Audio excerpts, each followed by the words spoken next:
প্যান্ডেলের ভিতরের কাজটা কিন্তু খুবই সিম্পলভাবে করা হয়েছে, কিন্তু সিম্পলের ভিতরেও গর্জিয়াস, এত সুন্দর লাগছিল দেখতে না। আর দেখো কাজগুলো খুবই সুন্দর, আর এখানে প্রতিমাটাও না একটু ইউনিক টাইপের, ভীষণই ভালো লাগছিল দেখতে।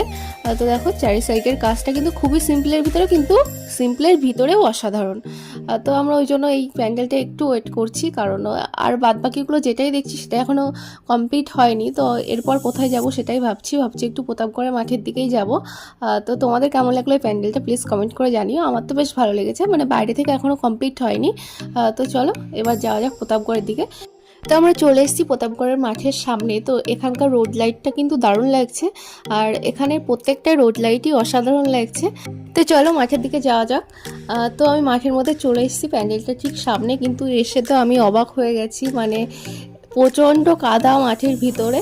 আর প্যান্ডেলটা তো সামনের দিক থেকে একটু কমপ্লিটই হয়নি, আর প্যান্ডেলের ভিতরেও যেতে দিচ্ছে না। তো